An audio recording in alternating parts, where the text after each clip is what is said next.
Good evening. My name is George Pradle, and we're here at Caribou Art Gallery at the Small Offerings Show. Today I have with me Clyde Steadman. Clyde is one of the artists here tonight. He's doing a fantastic job. He's got a few pieces here, just a very, very small amount of what he's actually done. He was actually here in the studio yesterday, actually doing some painting live, so I thought that was pretty interesting. I got a chance to drop in and get an idea of what Clyde actually does and get a feel for kind of where he started from. Now, you started with watercolor, correct? Yeah, watercolor was, I started drawing, and watercolor is sort of the way you get from drawing into painting, and then I moved into oil. Oil allows you to fix mistakes, which when you're just starting, that's pretty important. Well, I was just going to say, what was the reason for going from watercolor to oil? But it seems like oil gives you a little bit of more texture also as well, is that correct?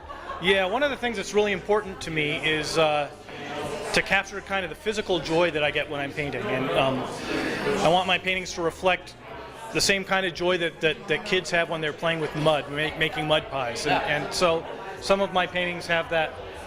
The paint is actually a physical element in the pieces. There's lots of what we call impasto. And well, yesterday, one of the things that I noticed when I came by is that people would kind of walk by the store and they would look in and they saw a couple rubber ducks sitting that you were using for reference, and smiles would come across their face. And again, so kind of talk to me a little bit about how that makes you feel. Again, you said a little bit about going back to childhood and that joy that you get with playing with mud. So talk a little bit about kind of some of the inspirations that you have and some of the things that you're thinking about as you're creating your pieces. Well, so lots of my paintings are of more maybe adult subjects, like trains and mountain streams and snow and skulls and stuff like that, women taking clothes off or putting on makeup. And I have this feeling that every painting should make an emotional connection with the viewer. And so I try to pick subjects that have an immediate emotional component to them just because of what they are. And so ducks gives me a chance, the rubber ducks gives me a chance to access a different set of emotions than I do in my normal painting. So. Well, I noticed this one is extremely whimsical. I think for you, one of the things that we had talked about a little bit is like, okay, so what do you normally like to paint? It sounds like you do have a lot more adult type of things as far as like the trains and such. Now, with the ducks that you've got here today, it looks like we've got 4 pieces, and one of them is sold already, correct? Yeah, well, I'm happy about that. It's a good start. Yeah. You never can tell. I think one of the things too is that the yellow that you're using is it's like that sunshiny yellow that just makes people smile. Yeah, it's important that they should have a really playful element, and yeah, I want to make people smile with these paintings. And exactly. So like this one's called, I've got that sort of bigger duck that's got the big bill and he's talking to the others, so I called it, you're probably wondering why I called you all together. You try to just, make people laugh. Well, Clyde, how long have you been painting? I've been doing it probably about 15 years, something like that. And what kind of got you started in it? What was your inspiration that you just said, I need to do this, I need to pick up a brush, I need to somehow get this out of my brain and onto a canvas? Well, actually, I've always been doing something artistic, but I used to call myself a writer, and I was writing a horror suspense thriller, and my bad guy was a sculptor, and I had a hard time understanding how he interacted with people or why he did the things that he had to do in the plot. And so I started drawing people in bars and coffee shops just to try to get into his headspace. And now 15 years later, I have a hard time writing email, but I paint. Well, now that might lend a little something to the skulls, wouldn't it?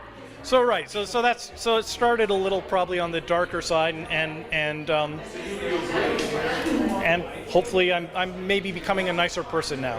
I don't. Sometimes I think the little darker stuff is a little bit of fun, and I think it helps just kind of get some things out of us that, just everybody likes to have that like secret side to them and such. And so I think anyone who's looking at these paintings here at Caribou Art Gallery, which is 3039 East 3rd Avenue. would really, kind of say, oh, well, he's a very whimsical artist and such. So I think it's great to be able to get a little bit more insight as to, some of the other things that you've done in the past. Again, being a writer in that, it's very interesting that you've picked up the pen and started to do sketchings, and then you took the watercolor and that, and then did this. So are there any favorite subjects that you like, or is it kind of runs the gamut of things you talked about? Well, there's a couple of things that I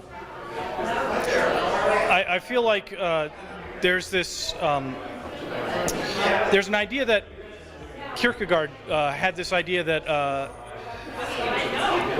that existence is completely dependent on God, and so at any instant the universe could cease to exist, and the only thing that when you step off a sidewalk onto a curb, the reason it's there is because God's paying attention. And I've thought that if you saw the world that way, you should be able to find in anything, you should be able to find something wonderful, glorious even, in the old sense of the word glorious, awesome.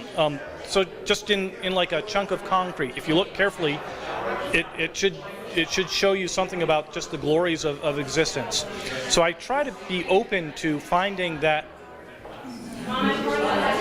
whatever's glorious in whatever I'm looking at. And so painting means that you spend hours staring at one thing very closely, and hopefully you find something in it that inspires you, and if you don't, you can always wipe the painting off. Wow, I love the idea of like an existentialist theory kind of going into doing the painting, because it's kind of here's the moment, be present right here, right now. Take a look around you, take a look at the treat tray here, and there's always something, like you said, something glorious with it. So, how do you feel about being part of the Denver art community? It seems like it's a huge art community, and so just kind of there's a lot of energy here. So talk a little bit about being a part of that whole community. Oh, this is just a phenomenal community, and it's not only the visual artists. There's just an incredible music scene. I actually go out painting, plein air painting, all the time with a friend of mine who's a jazz pianist who teaches at Regis, and so it all sort of comes together and just creates a wonderful community where there's a diversity of.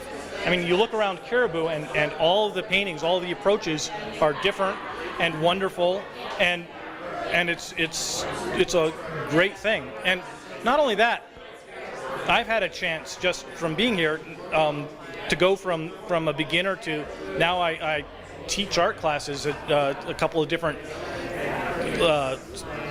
art guilds. The Art Students League of Denver, I teach there. And that's great, kind of a giving back type thing as well. It's like, it's good because that way it brings the next group forward, and you have such passion when you talk about this, and the students will take that up. And then one thing I notice is that the Colorado film industry here is just incredible, and the photography, there's so many great photographers here. I kind of like go, yeah, okay, well, I'll just do some basic things here. So anyways, thank you so much for spending some time with us today, Clyde, and I appreciate you being here tonight at the Small Offering Show.